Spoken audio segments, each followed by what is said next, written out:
अखिल विश्वाला हा कॅमेराचा आणि हा इथला अखिल विश्वाला शांतीचा संदेश देणारे तथागत गौतम बुद्ध, विश्वभूषण बोधिसत्व परमपूज्य डॉक्टर बाबासाहेब आंबेडकर, क्रांतीसूर्य महात्मा ज्योतिबाजी फुले, क्रांतीज्योती सावित्रीबाई फुले व ज्या मातेने बाबासाहेबांना सावलीसारखी साथ दिली ते आमच्या आई रमाई यांना सर्वप्रथम मी विनम्र अभिवादन करतो। आज डॉक्टर बाबासाहेब आंबेडकर बहुउद्देशीय उत्कर्ष प्रतिष्ठान अकोलाच्या वतीने मातोश्री रमाबाई आंबेडकर यांच्या स्मृतिदिनानिमित्त आज रमाई प्रयोगाचं आयोजन करण्यात आलेलं आहे। या प्रतिष्ठानचे सन्माननीय कार्यक्रमाचे अध्यक्ष आदरणीय प्राध्यापक मुकुंद भारसागळे सर, अध्यक्ष डॉक्टर बाबासाहेब आंबेडकर बहुउद्देशीय उत्कर्ष प्रतिष्ठान अकोला, विदर्भ विकास महिला व बाल कल्याण शिक्षण संस्था अकोला, त्याचप्रमाणे प्रमुख अतिथी माननीय अशोक इंगळे साहेब, सचिव डॉक्टर बाबासाहेब आंबेडकर बहुउद्देशीय उत्कर्ष प्रतिष्ठान अकोला, त्याचप्रमाणे आदरणीय रमेश तायडे साहेब, कोषाध्यक्ष डॉक्टर बाबासाहेब आंबेडकर बहुउद्देशीय उत्कर्ष प्रतिष्ठान, या ठिकाणी रमाई प्रयोगासाठी उपस्थित सर्व मान्यवर आणि विशेष करून रमाईवर ज्या जीवापाड करणाऱ्या आमच्या सर्व भगिनी, या सर्वांचं मी रमाई परिवारातर्फे त्यांचं विशेष करून या ठिकाणी मी स्वागत करतो आहे। आज ज्या प्रतिष्ठानमध्ये हा कार्यक्रम होत आहे, मला अतिशय आनंद होत आहे की या प्रतिष्ठानमध्ये कार्यक्रम करण्याची आज संधी मिळत आहे। आदरणीय भारसागळे सरांशी परिचय झाल्यानंतर या संस्थेशी मी अतिशय जवळीक माझी निर्माण झाली आणि विदर्भामध्येच नव्हे महाराष्ट्रात सुद्धा असं कार्य करणारी जी संस्था आहे त्यामध्ये डॉक्टर बाबासाहेब आंबेडकर प्रतिष्ठान अकोला यांचं खूप मोठं कार्य आहे। कारण त्याग, संयम आणि लोकांच्या दानपारमित्याच्या भरोशावरच हा समाज जो आहे हा मोठा होऊ शकतो। कारण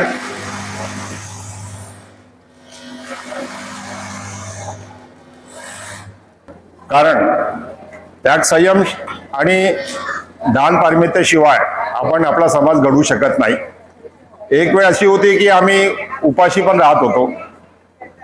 मिलिंद कॉलेजला आम्ही शिकत असताना 2-2, 3-3 दिवस उपाशी पण राहत होतो, अशी परिस्थिती आमची होती।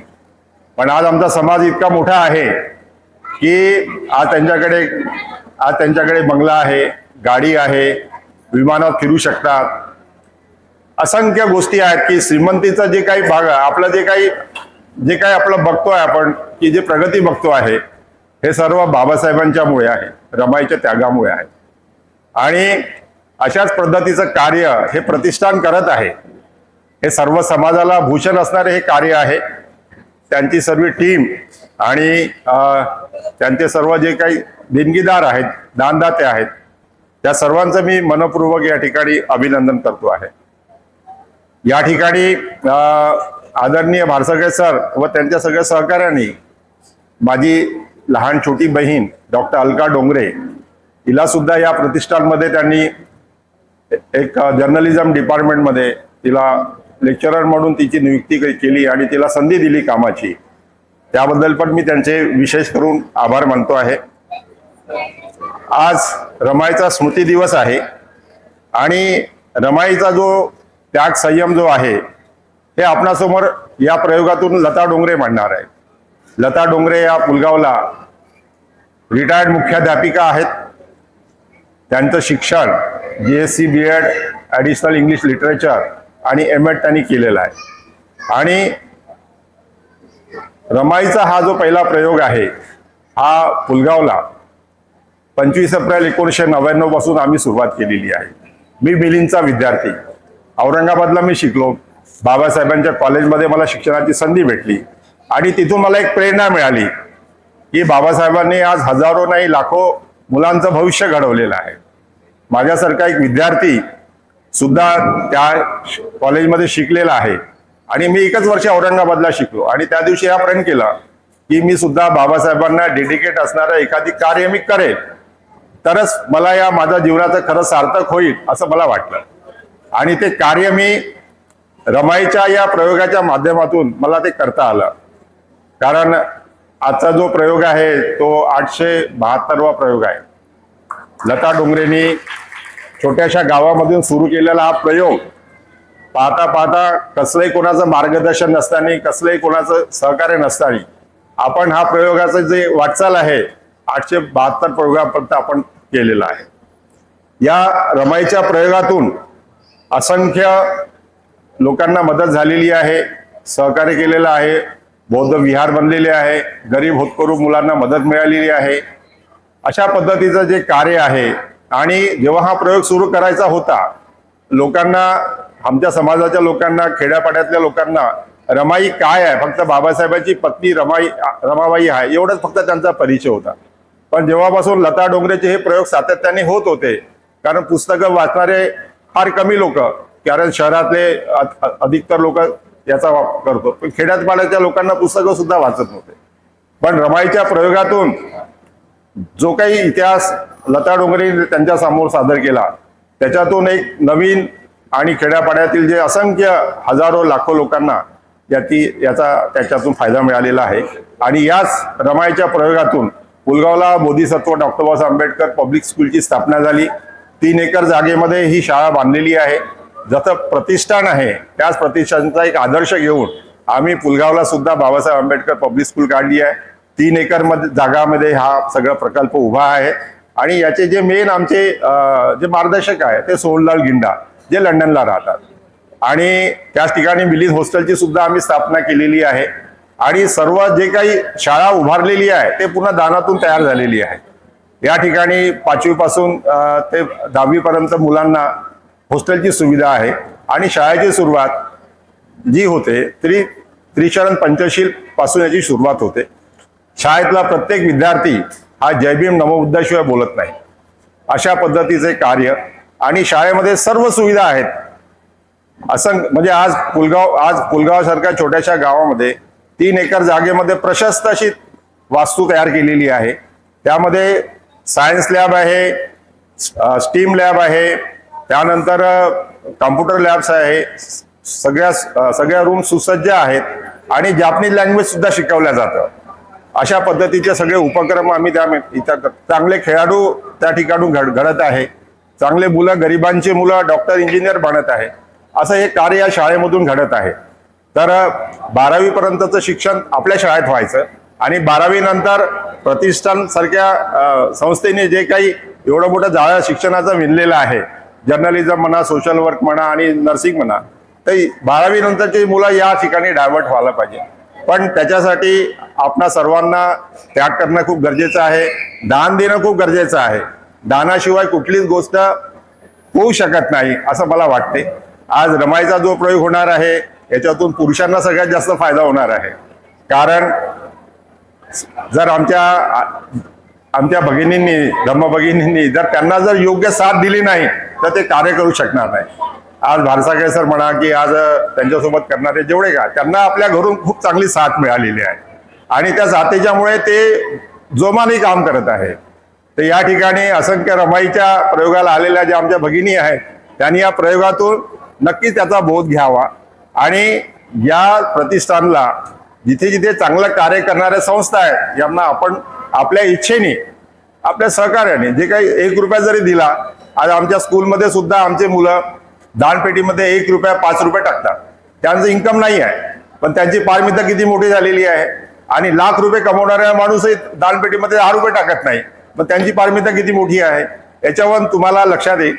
त्या दिवशी आम्ही दानपेटी उघडली, त्याच्यामध्ये 23,000 रुपये आमच्या शाळेतून दान, मुलांनी तयार केलेलं दान 23,000 रुपये त्याच्यातून जमा झालेले आहेत. तर हे अतिशय चांगलं असं कार्य आहे. आपल्या मुलांना घडवण्यासाठी खूप मोठं काम आहे. दानातून खूप मोठी अफाट शक्ती निर्माण होऊ शकते. आणि एक संघ राहा, एकमेकांना समजून घ्या. आपल्या आपसातले मतभेद असाल तर आपसात बसून त्याला सॉल्व्ह करा, पण समाजाला दुफळी निर्माण करू नका. रमाईचा या प्रयोगातून तुम्हाला हे शिकायला मिळणार आहे. रमाईचा प्रत्येक पैलू जो आहे, लता डोंगरे आपल्या जिवंत अभियानातून आपल्यासमोर जो सादर करणार आहे तो अतिशय मोलायचा आहे, खूपच सुंदर आहे आणि एक एक पैलू जो आहे तो आपण लक्षात ठेवायला पाहिजे. आणि बाबासाहेबांना रमाईने कशी साथ दिली या प्रयोगाच्या माध्यमातून आपल्या सगळ्या ठिकाणी होणार आहे.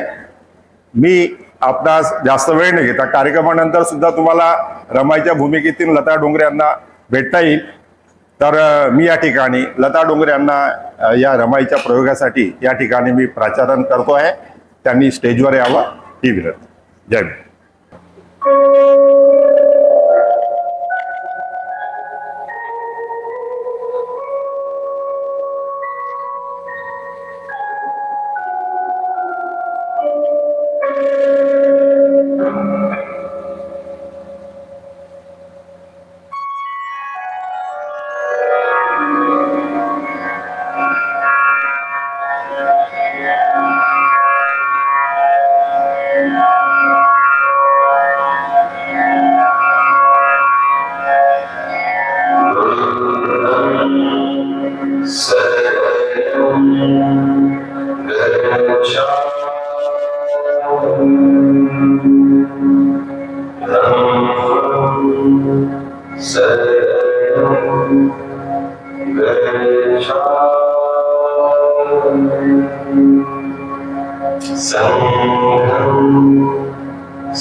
सगळीकडे पसरलेला हा अंधार कसला?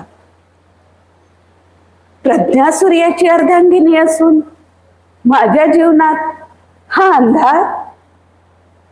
माझे साहेब माझ्या जवळ नाही. तो ते विदेशात गेले उच्च शिक्षणासाठी. जाताना मात्र साहेब सांगून गेले, रामू, हा संसाराचा गाडा आता तुला सोडायचा आहे बघ. लई यातना होतात, कष्ट पडतात, अंगात ताप असतो, कधी कधी घेरी सुद्धा येऊन पडते मी. आपलं मन मोकळं करावं, आपलं दुःख कोणाजवळ बोलावं असं कोणीही नसतं माझ्या जवळ. मग मी अशी एकटीच बोलत असते बघा. आमचा संवाद हा असाच एकांगी असतो. आज का कोणास ठाऊक साहेबांची लई आठवण यायला लागली. जीवाला नुसती हुरहुर लागली बघा.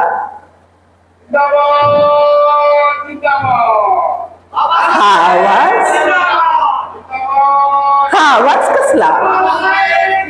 हो, हा आवाज आहे का? बाबासाहेब जिंदाबाद, बाबासाहेब जिंदाबाद.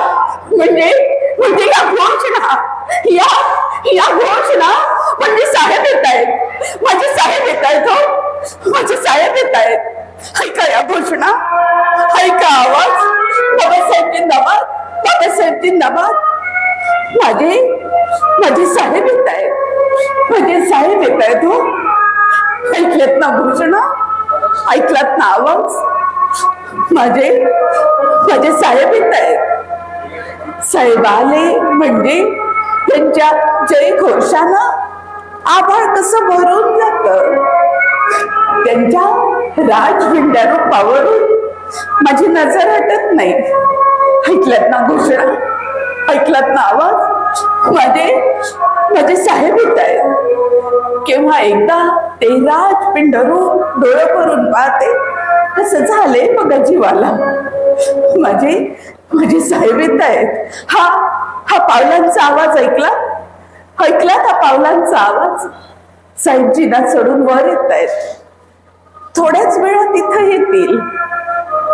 किंवा एकदा ते राजपिंड डोळे भरून पाहते, असं झाले बघा जीवाला.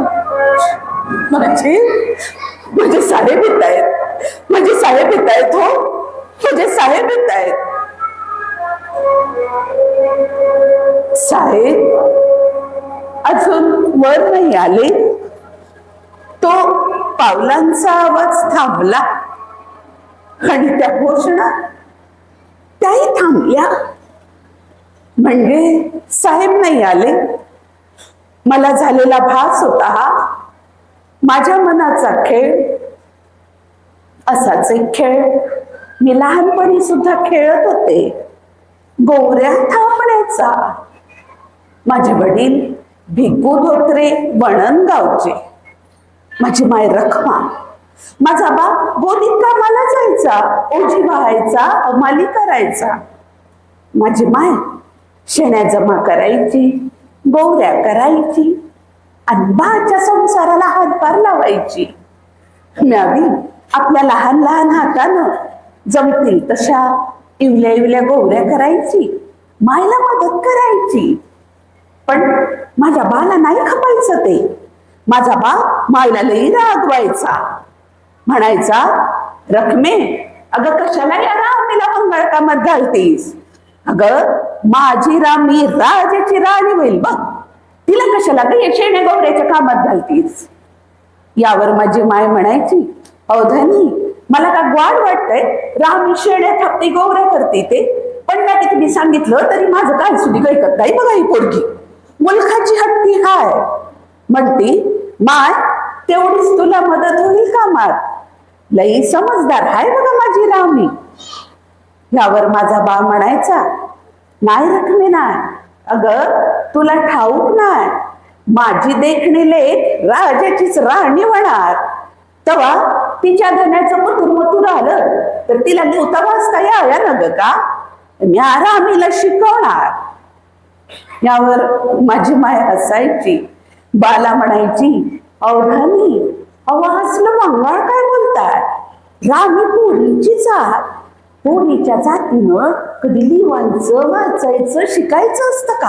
अहो लगीन करून जाईलच की परक्याच्या घरी, तिला कशाला पाहिजे लिहून बिव ना.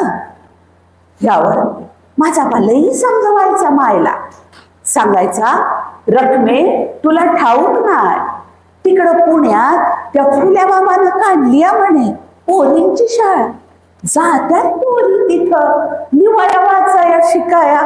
अगं तुही बघत राहा, माझी लेक राजाचीच राणी होणार.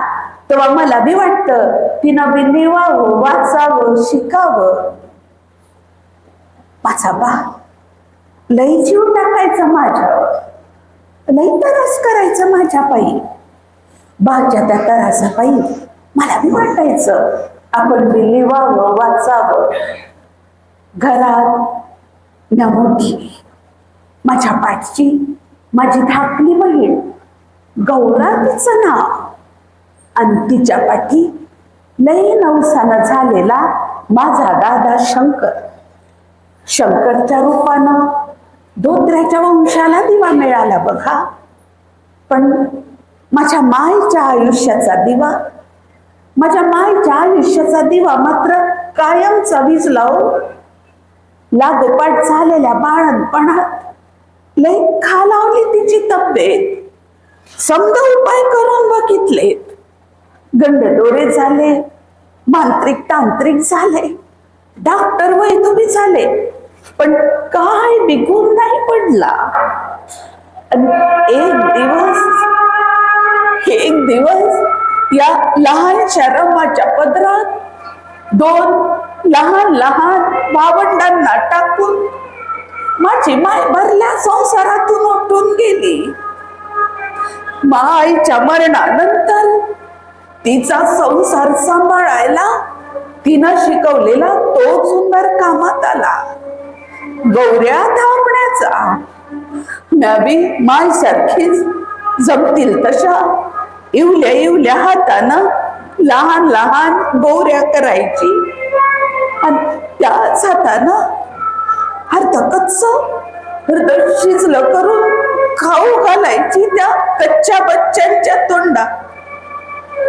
घरात करता पुरुष माझा बा, पण मायच्या मरणानं तोही लय खालावला. आणि एक दिवस गोदीत ओझी वाहता वाहता हमाली करता करता माझा बा, माझ्यावर लई जीव टाकणारा माझा बा, हमाली करता करता माझ्याच पायावर रग टोकून मेला. माझ्याच पायावर रग टोकून मेला.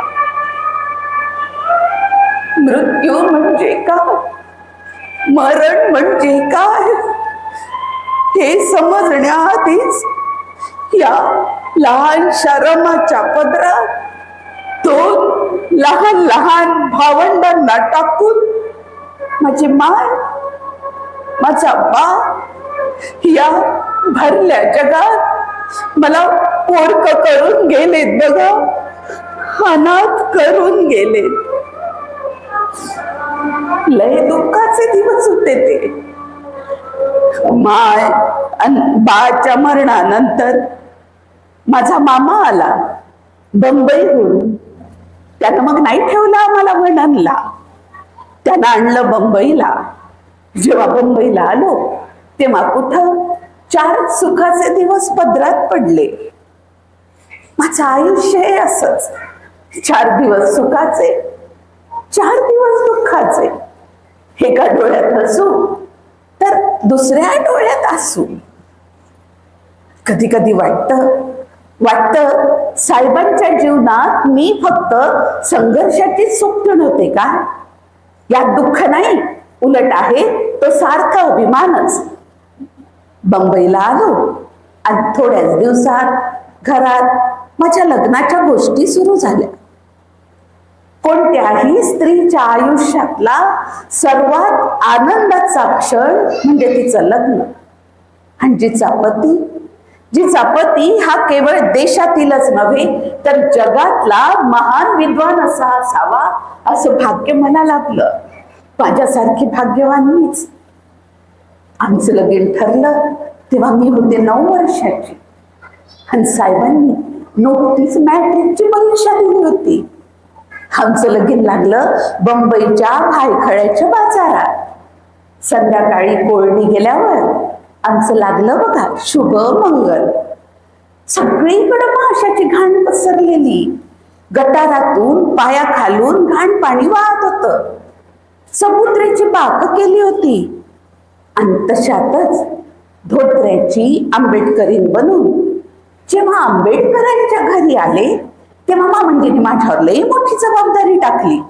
त्यांनी मला एकीकडे बोलावून सांगितलं, सुनबाई, आपल्यामुळे भीमाच्या शिक्षणात खंड पडता कामा नये. मी सांगितलं मामंजींना, सांगितलं मामंजी, मी सांगते तुम्हाला, माझ्या जीवात जीव असेपर्यंत साहेबांच्या शिक्षणात खंड पडणार नाही.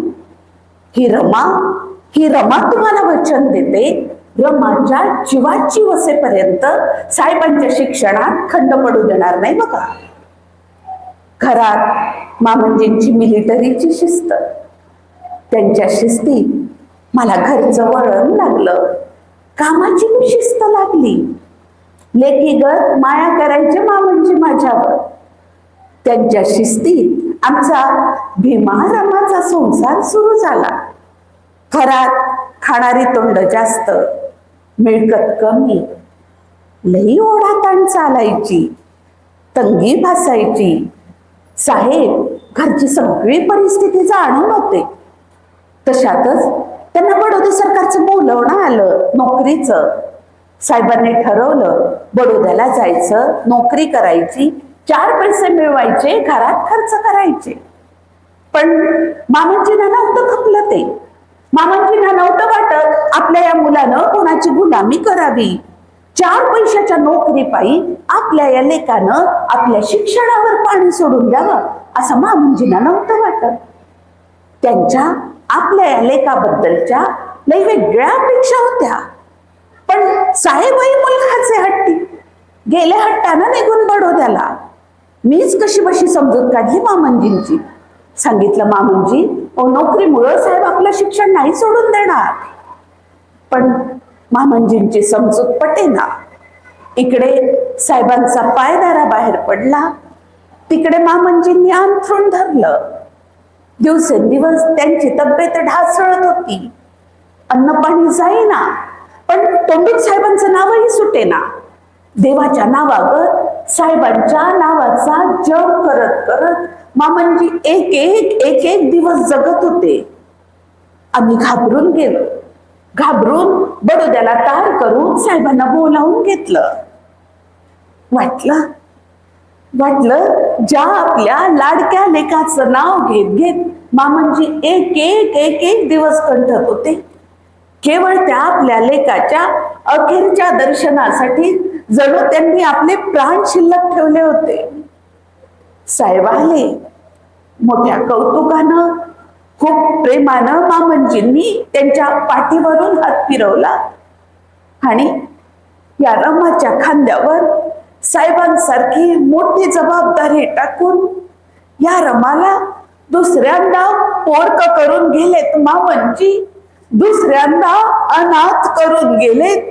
साहेबांसारखी मोठी जबाबदारी तिच्यावर टाकून ऊन पावसाचा खेळ खेळत एक दिवस जात होता. तशातच एक दिवस साहेबांचे गुरुजी आले, केळुसकर गुरुजी.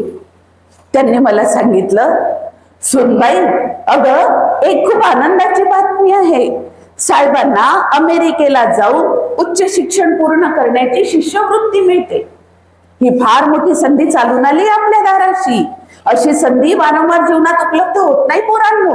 ही सोन्यासारखी संधी तुमच्या दाराशी चालून आली आहे. या संधीचं सोनं करून घ्या. पोरी, जाऊ दे साहेबांना अमेरिकेला. अगं पुन्हा अशी संधी येणार नाही. गुरुजींनी सांगितलं आणि माझ्यावर तर पहाडच कोसळलं. साहेब आम्हा सगळ्यांना सोडून 7 समुद्रा पलीकडे जाणार उच्च शिक्षणासाठी. मग घरात कमावणार कोण, खाणार काय आणि हा संसार कसा चालणार. पण तेवढ्यातच मामंजींना दिलेल्या वचनाची आठवण झाली आणि गुरुजींना सांगितलं, गुरुजी जाऊ देत साहेबांना अमेरिकेला, शिकू देत, केवढं शिकतात ते, मी सांभाळेन सगळं. साहेब गेले. जाताना मात्र सांगून गेले, रामू, हा संसाराचा गाडा आता तुला जोडायचा आहे. अमेरिकेहून साहेबांची लई मोठी मोठी पत्र येत. माझा दादा शंकर मला वाचून द्यावी. साहेब लिहत, रामू, अगं अमेरिका हा खूप मोठा देश. इथं आहेत खूप मोठ्या मोठ्या इमारती आणि आहेत तेवढ्याच मोठ्या मनाची माणसं सुद्धा. अगं इथं नाही कोणी मला हिनवणारे, इथं नाही कोणी माझा अपमान करणारे, इथं नाही कोणी अस्पृश्य म्हणून मला कमी लेखणारे. साहेब लई भरभरून लिहत पत्रात, माझा दादा मला वाचून द्यावी. मला अडाणीला काय समजायचं काय नाही समजायचं. मी दादाला विचारी, दादा, अरे साहेबांना कटाची आमटी आणि बोंबलाची चटणी लई आवडती, ती मिळत असेल का रे त्यांना तिथं. दादा हसायचा मला, म्हणायचा, बयो येडी का खुळी तू. साहेब काय लिहतात, तू काय वाचती आणि काय समजती. बसली आपली कटाची आमटी आणि बोंबलाची चटणी घेत. अमेरिकेहून परत येतो म्हणून साहेबांची दार आली. लय हरकला जीव. 7 समुद्रा पलीकडे गेलेले साहेब लई मोठं शिक्षण घेऊन खूप विद्वान बनून आपल्या घरी परतणार होते. आपल्या माणसात खूप विद्वान बनून त्या राजपिंड्या रूपाचं डोळे भरून दर्शन घडणार होतं. साहेब येणार म्हणून त्यांच्या स्वागताची सगळी तयारी केली. सगळं घर सारवलं. साहेबांना आवडतील ते चांगलं चुंगलं करून खाऊ घालायला आणलं करा. आणि एक दिवस डोळ्यात जीव आणून साहेब यायची वाट पाहत होतो. साहेब यायचा दिवस उजाडला. आज साहेब आपल्या घरी परतणार होते. आपल्या माणसात खूप विद्वान बनून साहेब येणार म्हणून सगळं घर आनंदानं भरून गेलं. आमची सगळ्यांची सारखी आत बाहेर सुरू होती. डोळ्यात जीव वाढून साहेब यायची वाट पाहत होतो. तोच पेपर मध्ये ती बातमी छापून आली. ज्या बोटीनं साहेब येणार होते ती बोट जर्मन पाणबुड्यांनी बुडवून टाकली म्हणे. क्षणभर काय होतं तर तेच कळेना. साहेब येणार म्हणून मोठ्या आतुरतेनं डोळ्यात जीव आणून त्यांची वाट पाहत होतो. तोच पेपर मधली ती बातमी खरोखरच खरी होती का की खोटी? त्या बातमीवर विश्वास ठेवावा की ठेवू नये काही सुचेना. एका क्षणात आनंदानं भरलेलं घर दुःखात बुडून गेलं. खरोखरच पेपर मधली ती बातमी खरी का खोटी? त्या बातमीवर विश्वास ठेवावा की ठेवू नये, हसावं की रडावं, जीवाची नुसती घालमेल झाली होती. काय करावं सुचेना. पण तेवढ्यातच ती बोट चुकल्यामुळं दुसऱ्या बोटीनं सुखरूपपणे परत येतो अशी साहेबांची तहार आली आणि आमचा जीव भांड्यात पडला. साहेब आले त्यांच्या राजपिंड्या रूपावरून माझी नजर अटक नव्हती. साहेब आल्यावर वाटायचं आपला धनी लय मोठा माणूस, लय मोठं शिक्षण घेऊन आलं. तेव्हा साहेब आल्यावर चांगल्या पगाराची नोकरी मिळवतील, 4 पैसे कमावून घरात आणतील. आपणही 4 चौघींसारखा संसार करावा, चांगली 4 भांडी कुंडी घ्यावी, लुगडं चोळी घ्यावी आणि 4 चौघींसारखा आपणही नेटानं संसार करावा असं लय वाटत होतं मनाला. साहेब आल्यावर त्यांच्यापाशी बोलून दाखवलं हे सगळं. तेव्हा साहेब हसले, मला म्हणाले, रामू अगं मी शिकलो, मी विद्वान झालो आणि माझ्या शिक्षणाचा फायदा घेऊन जर मी चांगल्या पगाराची नोकरी मिळवली आणि 4 पैसे कमावून 4 चौघांसारखा संसार सुरू केला तर त्यात तुझं मी फक्त एकटीचं समाधान करू शकेन. पण वेडे, तुला नाही का वाटत माझ्या शिक्षणाचा फायदा, माझ्या विद्वत्तेचा फायदा माझ्या वाटेकडे डोळे लावून बसलेल्या या माझ्या करोडो बांधवांना व्हावा? अगं मी शिकून विद्वान झालो आणि माझ्या शिक्षणाचा फायदा घेऊन जर मी चांगल्या पगाराची नोकरी मिळवली आणि सामान्यांसारखा संसार सुरू केला तर त्यात तुझं मी फक्त एकटीचं समाधान करू शकेन. पण माझ्या या करोडो बांधवांच्या समाधानात तू समाधानी होणार नाहीस का? साहेब लई मोठे शब्द बोलायचे. माझ्या आडाण्या डोक्यात काय जायचं काय नाही जायचं, काय समजायचं काय नाही समजायचं. पण मनाला मात्र एक पक्क उमगलं. माझे साहेब 4 चौघांसारखे नाही, माझे साहेब सामान्यांसारखे जीवन जगणारे नाही. माझे साहेब 4 चौघांपेक्षा सामान्यांपेक्षा नक्कीच वेगळे आहेत.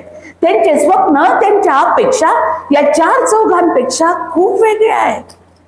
तेव्हा साहेबांच्या होला हो नाहीला नाही करणं, त्यांच्या सुखात सुख मानून दुःखात दुःख मानणं एवढंच ठरवलं बघा या अडाण्या रमानं. साहेब नेहमी शिक्षणाच्या गडावर पाय रोवून बसलेले आणि मी संसाराच्या गाड्याला झोपलेली. संसाराचा गाडा ओढायला मला माझ्या मायनं शिकवलेला तो सुंदर कामात आला.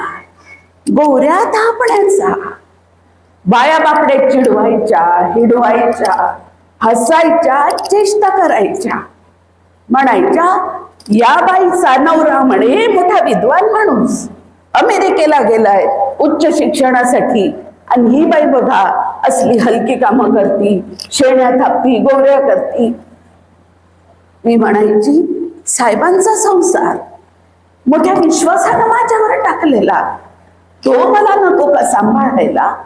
मी शेण्या थापून गोऱ्या जमा करून संसार चालवती, ह्यात बंगाळ काय करते? साहेबांना दिलेला शब्दच पाळते ना. भाया बापड्यांची बोलणी चुकवायला कवा तरी पहाटेच उठून शेण्या जमा करायची, पोऱ्या करायची, भाया बापड्यांची बोलणी चुकवायची. पण लई त्रास व्हायचा, माझ्याच्याने काम होईना. माझी बहीण गौरा ती बी कामाला जायची. माझा दादा वाती पिना वाईसर विकायचा. आणि तशातच भागवावं लागायचं कसं तरी. मात्र साहेबांना यातलं काय सुधीक न कळवता वाणी उधार सामान देत नव्हता, दूधवाला दूध टाकत नव्हता. पोरांना दूध मिळेना तेव्हा माझी जाव लक्ष्मीबाई पाण्यात पीठ घालून पोरांना दूध म्हणून द्यायची. चुरमुरे फुटाण्यावर दिवस काढायची पाळी आली लेकरांवर. तशातच माझं बाळ, माझा गंगाधर लई बिमार पडला होतो. लेकरू 2 दिवसापासून माझ्यागत तडफडत होत बघा. लेकराची तडफड पाहावे ना मला. त्याला उचलून डॉक्टरकडे नेलं. डॉक्टरांना म्हटलं, डॉक्टर साहेब माझं लेकरू बघा कसं तरी करतंय बघा. ते लेकरू माझ्यागत तडफडतंय बघा. त्याची नाही हो पाहावत तडफड मला. फक्त एक डाव माझ्या लेकराला हात लावून बघा, ते लेकरू कसं तरी करतंय बघा. डॉक्टर रडले, म्हणाले बाई पहिले मागचे पैसे टाका इलाजाचे, मग हात लावतो तुमच्या पोराला. जवळ पैसा नव्हता. गंगाधरची तडफड पाहावे ना मला.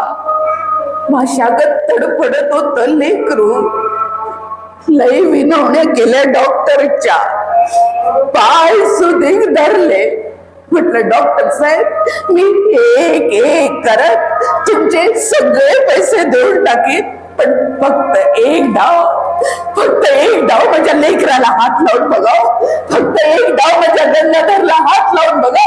ते लेकरू कसं तरी करते बघा. त्याची नाही पावत तडफड मला. फक्त एक डाव माझ्या लेकराला हात लावून बघा. पण पैशा बिगर हात लावत नाही म्हणाले डॉक्टर गंगाधरला. लेकराची तडफड पाहावे ना मला. त्याला उचलून म्युनिसिपालिटीच्या दवाखान्यात नेलं. नाही वाचलो माझं बाळ, नाही वाचलं माझं गंगाधर, नाही वाचलं माझं लेकरू. म्युनिसिपालिटीच्या दवाखान्यात नेता वाटेतच माझ्या याच हातावर प्राण सोडले. माझ्या लेकरानं माझ्या याच हातावर प्राण सोडले. मला आई म्हणायच्या, त्याच्या तोंडून त्याची माय ही हाक ऐकायच्या. माझी कोस मोकळी करून गेलो माझं बाळ. औषधाशिवाय पैशा विना माझं लेकरू मला सोडून गेलं बघा. एक एक करत 4 लेकरांवर माती लोटून आलो आम्ही. जगला वाचला फक्त यशवंता, तोही तब्येतीना असा तसाच. साहेब आले आणि आमच्या घरात एका रत्नानं जन्म घेतला. साहेबांचा लय आवडता होता तो. थेट साहेबांसारखा दिसायचा. त्यांचा लई जीव होता त्याच्यावर. मोठ्या आवडीनं त्याचं नाव त्यांनी ठेवलं राजरत्न. पण गंगाधर सारखाच राजरत्नही नाही राहिला आमच्या जवळ खूप दिवस. 2.5 वर्षाचा होता. निमोनियानं गंगाधर सारखाच तोही गेला आम्हाला सोडून. राजरत्नच्या मरणानं मात्र साहेबांना लई दुःख झालं. मग त्यांनी आपलं सगळं लक्ष या समाजाकडे दिलं. समाजावरच पोरागत माया करायला लागले साहेब. समाजाकडूनही उदंड प्रेम मिळालं, खूप माया मिळाली, खूप आदर मिळाला. त्या प्रेमापोटी, त्या मायेपायी साहेबांचे बाबासाहेब कसे झाले आणि रमाई कशी झाले ते कळलंच नाही बघा. साहेबांना लंडनला परिषदेचं बोलवणं आलं. त्यांना लंडनला जायचं होतं म्हणून साहेबांनी मला धारवाडला बोलवून घेतलं. धारवाडला साहेबांनी वसतिगृह काढलं होतं. 5-25 मुलं होती तिथं शिकायला. साहेब लंडनला निघून गेले आणि मी धारवाडला. धारवाडची हवा मला विलई मानवली. कोणत्या तरी सणासुदीचा दिवस होता तो. वसतिगृहातले मास्तर मला लई चिंतेत दिसले, पण माझ्यापाशी येऊन आपली चिंता बोलण्याची मास्तरांची हिंमत नव्हती. त्यांच्या चेहऱ्यावरून मला त्यांची चिंता उमगली. मी बोलवणं धाडलं मास्तरांना आणि लई आग्रह धरून विचारलं, पण पहिल्यांदा ते काही सांगेना. खूप आग्रह केल्यावर मात्र मास्तर मला म्हणाले, रमाई काय करायचं हो, 2 महिने झाले वसतिगृहाला सरकारकडून मदत मिळाली नाहीये. 2 दिवसापासून वसतिगृहातल्या स्वयंपाकघरात अन्नाचा कणही शिल्लक नाही. ही 25 तरणी ताठी मोड पोरं भूक लागू नये म्हणून पोटाला गच्च फडकी बांधून पाण्यानं आपलं पोट भरत रात्रभर तळमळत पडत आहेत. मला त्यांची भूक दिसते रमाई, मला त्यांची तळमळ दिसते, पण मी त्यांच्यासाठी काहीही करू शकत नाही बघा. माझ्या परीनं मी सगळे प्रयत्न केले, पण कुठूनही मला आशेचा किरण मिळत नाही. साहेबही लंडनला निघून गेले. मी माझ्या परीनं सगळे प्रयत्न केले, पण मी सगळीकडून निराश झालो आहे. त्या 25 तरण्या ताठ्या पोरांची भूक बघवत नाही बघा रमाई. काय करावं सुचत नाही बघा. प्रसंग खरोखरच गंभीर होता. वसतिगृहातल्या स्वयंपाकघरात अन्नाचा कणही शिल्लक नव्हता. ती 25 तरणी ताठी पोरं भूक लागू नये म्हणून 2 दिवसापासून पाण्यानं आपलं पोट भरत रात्रभर तळमळत पडत होती, पण तोंडून सकार शब्दही काढत नव्हती. साहेबही लंडनला निघून गेले. ते असते तर त्यांनी नक्कीच यातून काहीतरी मार्ग काढला असता, पण साहेब नाहीत म्हणाल्यावर ती सगळी जबाबदारी मला माझ्यावर येऊन पडल्यागत वाटली. माझं हातातल्या बांगड्यांकडे लक्ष गेलं. बांगड्या काढल्या आणि मास्तरांना दिल्या. पहिल्यांदा माझ्या हातातल्या त्या बांगड्या घ्यायचं मास्तरांना बरोबर वाटे ना, पण मी खूप आग्रह धरला. म्हटलं, मास्तर प्रसंग खरोखरच गंभीर आहे. साहेबही लंडनला निघून गेले. ते असते तर त्यांनी नक्कीच यातून काहीतरी मार्ग काढला असता, पण साहेब नाहीत म्हणाल्यावर ती सगळी जबाबदारी मला माझ्यावर येऊन पडल्यागत वाटती बघा. या हातातल्या बांगड्या मोडा, गहाण टाका, काय वाटेल ते करा, पण पहिले त्या पोरांना खाऊ घाला. साहेब आले आणि मला विचारलं की अगं प्रसंग हा असा, मी बाबासाहेब झालो, पण तुला साधा रमाई होता आलं नाही का? काय उत्तर देणार हो मी साहेबांना?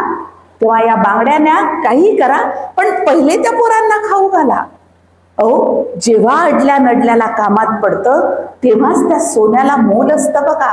या बांगड्याचा, या सोन्याचा नाही मला मोल. घेऊन जा, या काही करा, पण पहिले त्या पोरांची भूक भागवा. खूप आग्रह धरल्यावर बांगड्या घेऊन मास्तर गेले. त्या रात्री 2 दिवसाचा उपवास सोडून वसतिगृहातली ती 25 मुलं शांतपणे झोपी गेली. त्या रात्री त्यांना स्वतःच्या हातानं स्वयंपाक करून खाऊ घालण्यात मला खरोखरच रमाई झाल्याचं समाधान वाटलं. त्या रात्री उपाशीपोटी पण भरल्या मनानं मला समाधानाची झोप आली. प्रसंगही टळला. साहेबही लंडनहून परत आले. आल्याबरोबर मास्तरांनी सांगितलं असावं सगळं त्यांना. साहेब आले आणि माझ्याकडे पाहून लई कौतुकानं हसले. साहेबांच्या त्या कौतुकानं, त्या हसण्यानं या रमाच्या जीवाचं सोनं झालं बघ, सोनं झालं. साहेबांचं कार्य दिवसेंदिवस वाढतच होतं. जनता देवागत पुजायची साहेबांना. त्या जनतेनं आमचा दोघांचाही सत्कार करायचं ठरवलं. दादरला मला लई वाटायचं आपणही जावं सत्काराला. साहेबांवर प्रेम करणारी ती जनता आपणही डोळे भरून पाहावी. साहेबांबरोबर सत्काराला जायला भेटतं म्हणून लई आनंद झाला. साहेब नेहमी सुटा बुटात, तेव्हा त्यांच्या कपड्यांना शोभतील असं लुगडं शोधायला लागले करा. सगळं घर शोधलं, सगळी कपाट शोधली, लुगड्यावर लुगडी शोधली, पण मनाजोगं लुगडं नाही भेटलं कुठं. तशातच एक पेटी दिसली.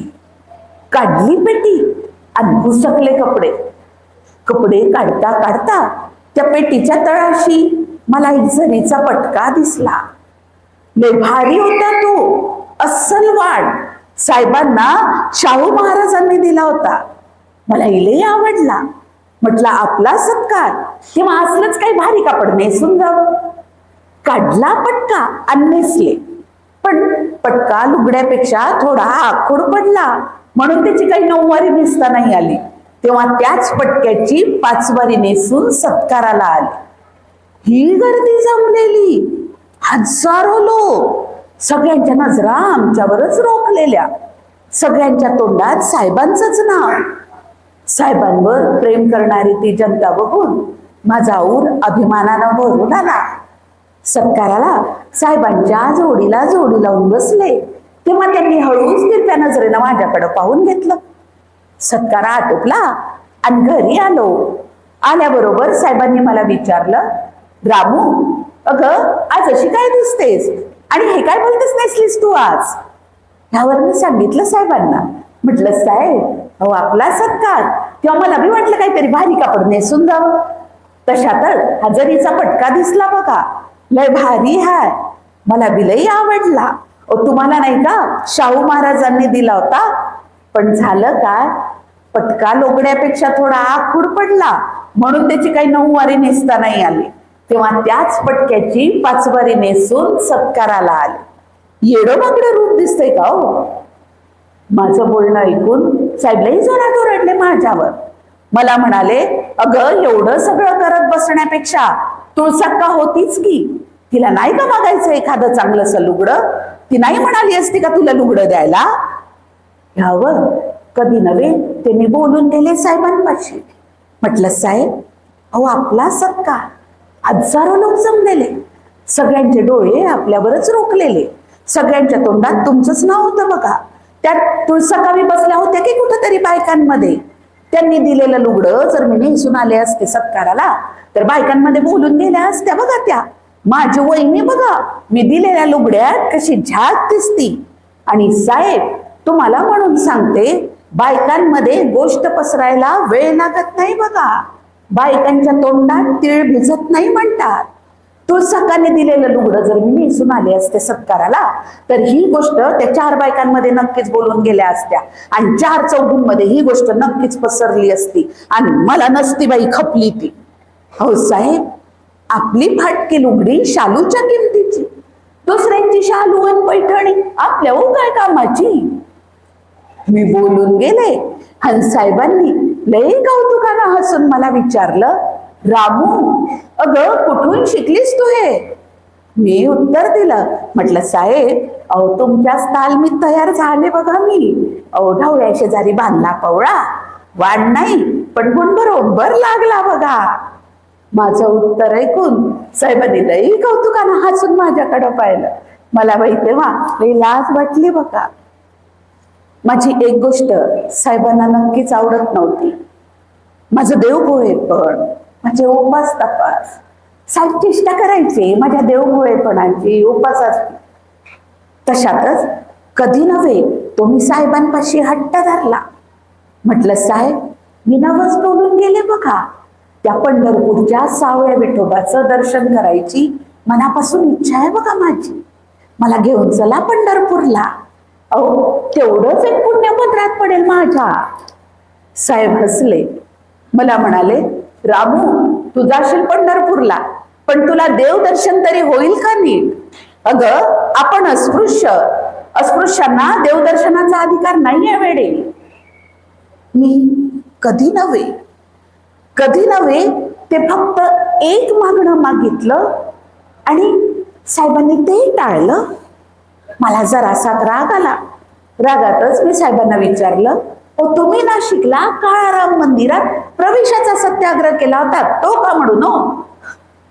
मी प्रश्न केला आणि साहेबांनी मला उत्तर दिलं.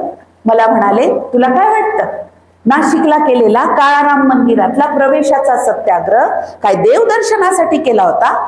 अगं तो सत्याग्रह होता आमच्या अधिकाराचा, ती लढाई होती आमच्या हक्काची. जर आम्ही हिंदू म्हणून जन्माला आलो तर इतर हिंदूंप्रमाणेच आम्हालाही देवदर्शनाचा अधिकार आहे हे दाखवून देण्यासाठी केलेली ती लढाई होती. नाशिकला काळाराम मंदिरात आम्ही देवदर्शनासाठी गेलेलो नव्हतो वेडे. साहेबांनी सांगितलं. मलाही ते पटलं, पण तरी काय माझ्या डोक्यातून सावळा विठोबा निघेना. मी नेटानं साहेबांना म्हणाले, साहेब हो आपण अस्पृश्य म्हणून आपल्याला देवदर्शनाचा अधिकार नाही ना, मग इतरही अस्पृश्य जातात की देवदर्शनाला. तशीच मीही लांबूनच मंदिराच्या कळसाला देवळाच्या पायरीलाच हात जोडून परत येईल बघा. तेवढंच एक पुण्यपत्रात पडेल माझ्या. समजावून सांगूनही मी देवदर्शनाचं डोक्यातून काढत नाही हे पाहून साहेबलाही जोरात ओरडले माझ्यावर. मला म्हणाले, अगं देव देव करत दगडात देव शोधायचा प्रयत्न करतेस, पण एक गोष्ट मला सांग, अगं जो देव आपल्या भक्ताभक्तांमध्ये भेद निर्माण करतो, जो देव आपल्या पायरीपर्यंत आलेल्या भक्ताला दूर लोटतो, त्याला का तू देव म्हणतेस? तुला देव दर्शन करायचं, मग देव शोध आपल्या मनात, देव शोध आपल्या हृदयात. आपल्या मनातला आपल्या हृदयातला देव आपल्याला ओळखायचा असतो. रामू, तू देवदर्शनाचं म्हणतेस, मग घाबरू नकोस. अगं आपण असा देव शोधून काढू जो भक्ताभक्तांमध्ये भेद निर्माण करणार नाही. आपण असं पंढरपूर निर्माण करू जिथून कोणत्याही भक्ताला देवदर्शनाशिवाय परत जाता येणार नाही. साहेब, माझ्यासाठी, या रामूसाठी, तिच्या देवदर्शनासाठी पंढरपूर निर्माण करायचं म्हणतात, या रामूच्या देवदर्शनासाठी. मग मी मनात विचार केला, खरोखरच साहेब म्हणतात ते खरं आहे का? मी देव देव करत दगडात देव शोधायचा प्रयत्न करते काय? मग अरे माझा देव तर इथंच बसलाय. तो जिता जागता चालता बोलता लाखो करोडो जनतेचा देव. त्याला सोडून मी का म्हणून दगडात देव शोधायचा प्रयत्न करू? त्याच क्षणी त्या पायांवर पंढरपूर समजून आपलं आयुष्य वाहून टाकण्याची शपथ घेतली बघा या रामानं. साहेब, करोडो जनतेचे आशीर्वाद घेऊन मोठ्या हट्टानं आणि सत्यानं उघडपणे जाहीरपणे या समाजाचे प्रश्न मांडत होते. मोठ्या हट्टानं आणि सत्यानं या वाणी नसलेल्या समाजाला साहेबांनी आवाज दिला. दृष्टी नसलेल्या समाजाला साहेबांनी नजर मिळवून दिली. आकार नसलेल्या समाजाला साहेबांनी व्यक्तिमत्व दिलं मोठ्या हट्टानं आणि सत्यानं. पण परिस्थिती सारखी नव्हती. तशातच त्यांनी महाडला जायचं ठरवलं, सत्याग्रह करायला. गावागावातून, शहरातून, नगरातून हजारो जनतेला महाडला येण्याचं आव्हान धाडलं गेलं होतं. खलिते पत्रकं धाडली गेली होती. हा फार मोठा सत्याग्रह होणार होता महाडला.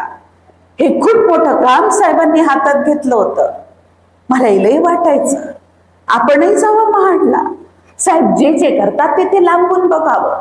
त्यांच्या कोणत्याही कार्यात कसलीही आडकाठी आणू नये. घडेल तेवढीच त्यांची सेवा करावी. त्यांच्या तब्येतीची आणि जेवणाखाण्याची जातीनं काळजी घ्यावी. अलीकडं आपल्या कामापायी साहेब आपल्या तब्येतीकडं आणि जेवणाखाण्याकडं बी दुर्लक्ष करायचे.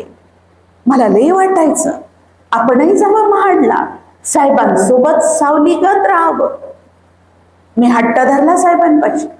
म्हटलं, साहेब मला पण घेऊन चला महाडला. हो, एवढे हजारो लोक तिथे येणार, त्या सगळ्यांच्या जेवणाखाण्याची मी जातीनं काळजी घेईल बघा. तुम्ही जे जे कराल ते लांबून बघेन. तुमच्या कोणत्याही कार्यात कसली आडकाठी आणणार नाही. घडेल तेवढीच तुमच्या सगळ्यांची सेवा करेल.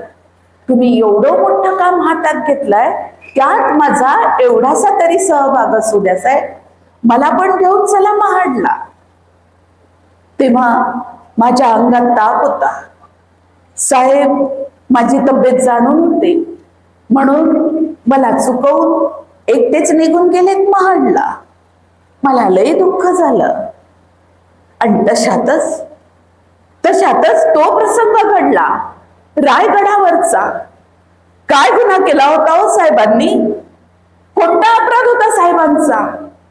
कोणत्या अपराधाची शिक्षा दिली जाणार होती त्यांना? केवळ शिव्या देऊन धमक्या घालून अपमान करूनच भागलं नाही ना, तर मारेकरी धाडलेत रायगडावर साहेबांना मारायला, त्यांचा खून करायला. मी माझ्या डोळ्या देखत साहेबांचा खून झालेला पाहणार होते. ही कल्पना सहन झाली नाही मला. मी घेरी येऊन खाली पडले. तो प्रसंग केवळ साहेबांच्या अक्कलहुशारीनं टळला. अंगावर धावून आलेल्या मारेकऱ्यांना साहेबांनी उत्तर दिलं, बाबांनो, या रायगडावरचा शिलेदार रायना, जो या गडाचं रक्षण करतो तोही अस्पृश्य. त्याच्या राहण्यानं तुमचा गड बाटत नाही, तो मी राहिलो म्हणून का तुमचा रायगड बाटतो? साहेबांचं त्या कलुशारीचं बोलणं ऐकून अंगावर धावून आलेल्या मारेकऱ्यांनी माना खाली घातल्या. साहेबांच्या जीवावरचं ते संकट टळलं. पण मला मात्र साहेबांच्या जीवाची खात्री वाटत नव्हती. मी घेरी येऊन खाली पडले. डोळे उघडून पाहिलं माझं डोकं साहेबांच्या मांडीवर, साहेबांच्या राजभिंड्या रूपावर. मला माझ्या विषयीचं दाटून आलेलं प्रेम दिसलं. त्यांच्या आभाळा एवढ्या डोळ्यात मला लाख मोलाचे अश्रू दिसले. वाटलं तो क्षण घट्ट मुठीत धरून ठेवावा, सोडू नये. कारण या रमाच्या संघर्ष सूची मधला तो सर्वात आनंदाचा क्षण होता. माझं डोकं साहेबांच्या मांडीवर, साहेबांच्या राजबिंड्या रूपावर. मला अमाप दुःख दिसलं. त्यांच्या आभाळा एवढ्या डोळ्यात मला आभाळा एवढं दुःख दिसलं. त्याने राजबिंड्या रूपावरचं ते दुःख, त्याला आभाळा एवढ्या डोळ्यातले ते लाख मोलाचे अश्रू मला नाही बघवले. मला नाही बघवले. मी माझे डोळे मिटून घेतले. मला ठाऊक होत माझं साहेबांच्या जीवनातून निघून जाणं म्हणजे सूर्याच्या वलयातून प्रकाशाचं निघून जाणं. रमाचं साहेबांच्या जीवनातून निघून जाणं म्हणजे समुद्रातून पाण्याचं निघून जाणं. माझं रमाचं साहेबांच्या जीवनातून निघून जाणं म्हणजे प्रतिमेने सावलीची साथ सोडणं. आमचं नातं आहे असंच बघा. प्रतिमा आणि सावलीच एकमेकांना कधीही न भेटणार, पण एकमेकांची साथ कधीही न सोडणार. मी पुन्हा डोळे उघडून साहेबांकडे पाहिलं. त्या राजबिंड्या रूपावर मला दुःखाचा काळोख दिसला. त्या भाळा एवढ्या डोळ्यात मला भाळा एवढं दुःख दिसलं. त्या राजबिंड्या रूपावरचं ते दुःख, त्या भाळा एवढ्या डोळ्यातले ते लाख मोलाचे अश्रू मला नाही बघवले. मला नाही बघवलेत मला. म्हणून मी माझे डोळे मिटून घेतले. मी माझे डोळे मिटून घेतले, मी माझे डोळे मिटून घेतले बघा, कायमचे डोळे मिटून घेतले.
माननीय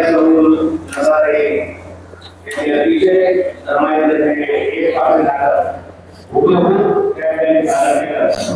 की डॉक्टर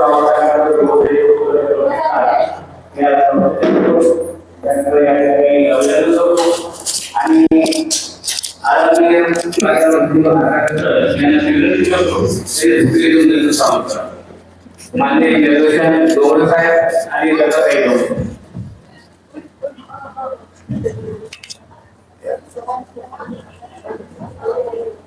हुबेहूब रमणीच्या जीवनावर माननीय लताताई डोंगरे यांनी या ठिकाणी सादरीकरण केलं. कारण यांचे प्रयोग मलेशिया, अमेरिका, लंडन या ठिकाणी झाले. आजपर्यंत 200 प्रयोग झाले. तर त्यांनी अकोल्यामध्ये हा प्रयोग व्हावा हे त्यांचं निश्चित होतं, पण त्याला न्याय आदरणीय प्राध्यापकांनी दिला. मी संस्थेच्या वतीनं या दोन्ही उमेदवारांचं या ठिकाणी स्वागत करतो आणि लताताई डोंगरेंना विनंती करतो की त्यांनी स्टेजवर यावं. चंद्रशेखर डोंगरे साहेबांना सुद्धा विनंती करतो त्यांनी सुद्धा स्टेजवर यावं.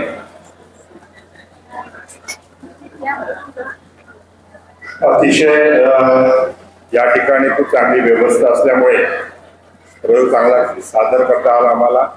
मी डॉक्टर बाबासाहेब आंबेडकर बहुउद्देशीय उत्कर्ष प्रतिष्ठान अकोला उपस्थित सर्व पदाधिकारी आणि या ठिकाणी कार्यक्रमाला उपस्थित सर्व मान्यवर यांचा मी विशेष आभार मानतो. या ठिकाणी एक आवर्जून उल्लेख करू इच्छितो की या रमाईच्या प्रयोगाला अकोल्यामध्ये जे काही सहकार्य दिलं त्यामध्ये आमचे मित्र अमोल इंगळे, पल्लवी पळसपगार यांचं खूप मोठं योगदान आहे. त्यामुळे आम्ही अकोल्यामध्ये प्रयोग करू शकलो. मी अमोल इंगळे आणि पल्लवीचे विशेष आभार मानतो आणि उपस्थित सर्वांचे आभार मानून या ठिकाणी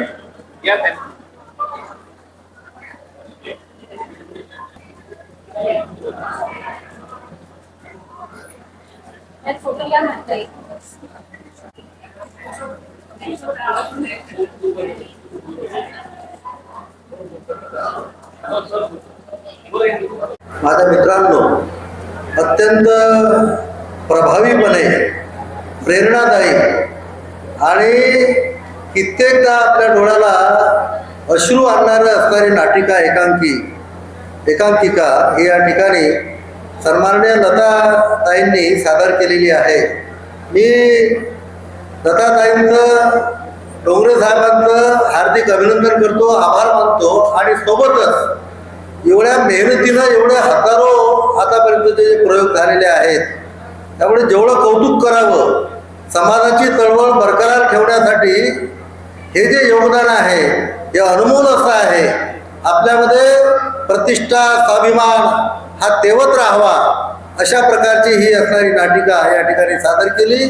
मी ऐतिहासिक प्रतिष्ठानतर्फे आमच्या लताताईंचं हार्दिक अभिनंदन तर करतो, परंतु आपल्या ऐतिहासिक प्रतिष्ठानचा प्रतिष्ठान पुरस्कार या ठिकाणी मी जाहीर करतो.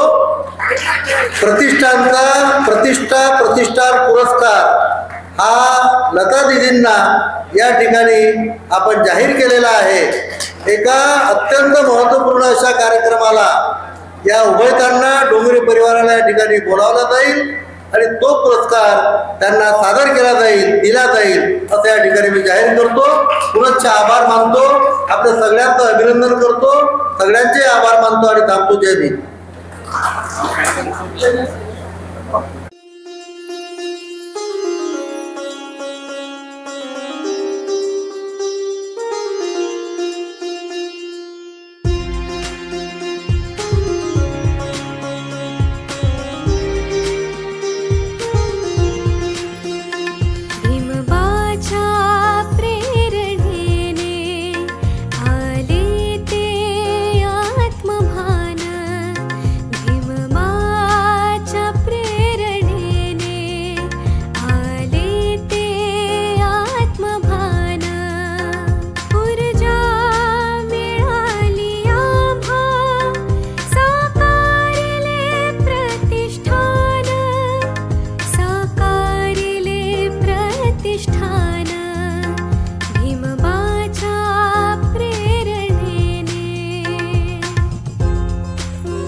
जाण उन्नत होण्यास